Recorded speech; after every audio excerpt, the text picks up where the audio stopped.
the most wonderful time of the year when the kids go back to class, and cell phones, they're considered, sort of necessary equipment for students going back to school once they reach a certain age, right? It's an easy way for all of us working parents to stay connected to your kids throughout the day. Yeah, but giving your child a cell phone comes with some risk factors that you need to be aware of. So we invited a cybersecurity expert to give parents some helpful advice before they hand over that cell phone.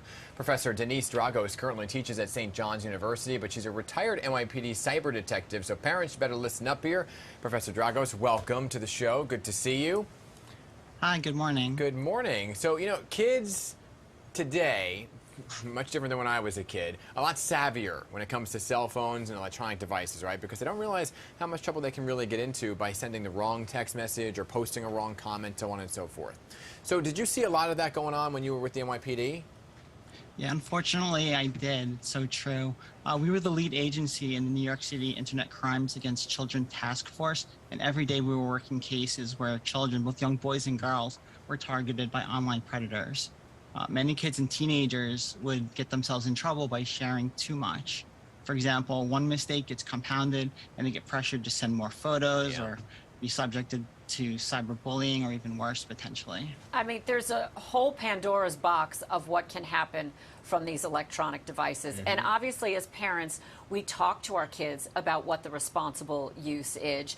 But we need to go more. We need to go further than that, because we're just parents. The kids are always ahead of us on the curve when it comes to tech.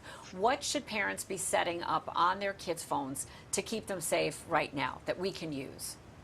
So the first thing to understand is that there's effectively two platforms for cell phones in use today: Apple iPhones and devices that run Google's Android operating system.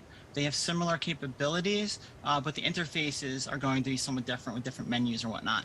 But they both have built-in parent control features that are quite powerful. If parents can use these screen time apps, they can limit the amount of time spent using specific programs or categories of apps that are accessible, or even the types of content that children could download or access via the web. Very importantly, the ability for children to purchase new apps or make in-app purchases can be controlled. And that's under the settings screen time or the settings digital well-being settings on the two different platforms. But there are so many fake apps that kids use to hide chats and messages and pictures and so on and so forth, right? They could even use video games to do it when they chat with each other through the video game systems. So which are the most popular right now, and how can parents really spot them on their child's phone without really invading their privacy? So I think there's so many different types of apps, these fake apps for both platforms. There's several called Hide It Pro, Calculator, Sharp, different calendar apps. They all have these different types of vaults that are embedded in these programs. They look like benign programs, like a regular calendar app or music playing app, but once you access them, you hit certain keystrokes, enter a passcode, and it opens up an entire menu of other features, hidden chat rooms, these file vaults, or other hidden capabilities as well. So, what parents can do for this is that their children's phones should be linked to their family accounts in the app stores. So they will have some visibility into what the children are doing on the phones, and that's on both types of devices. And as parents, we're only one or two sets of eyes.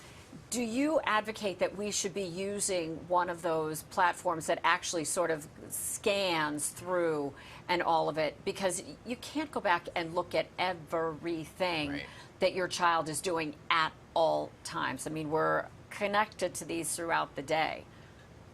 No, it would be impossible to manually go through everything constantly all the time. But this is now where the two different platforms kind of show their differences between iOS and Android, because they're spyware apps that parents can use. On the Android devices, there's a lot more visibility into what's being used on the phone. The iPhone devices have a little bit more embedded security, so it actually blocks a lot of the visibility that those types of apps have. But again, in security, we call it defense in depth. Here we can use call it a multi-layered approach. It will help the parents sift through all of the data that's captured on these devices. And they do have a lot of good geo tracking and GPS tracking features where you can keep track of where your kids are, or potentially, how fast they happen to be driving in a car or something like that if they get a little bit older. So there's certainly uses for these as well, and they're cross-platform, a lot of these parental apps. Yeah, so I guess at the end of the day, we can't obviously keep up with all of the ghost apps. There's just too many of them that are out there, right? So, and if you set that parental control, just so I'm clear, if you set the parental control, the child can't download a new app onto their phone. Is that what you're saying? They have to get permission to download apps. Okay. It also will limit these in-app purchases where you can download an app for free potentially, but then you have to pay for things, additional features in the apps. So having all of your children's accounts linked to the family accounts will give the parents visibility into what they're doing. And it's not necessarily even on the phone. They can look at it on their own devices, because you can access like your iCloud account and see what apps have been purchased, because technically they're purchased even if they're free apps, so you can see that way. All the ways and all the things that we need to add to our to-do list to keep the kids safe, but it's a lot. And with the cell phone comes the responsibility as a parent. Professor Dragos, thank you so much for joining us this morning and filling us in as we go back to class. We need to get re-educated. Gosh, I know, seriously. Each time. Thank you. Thank you.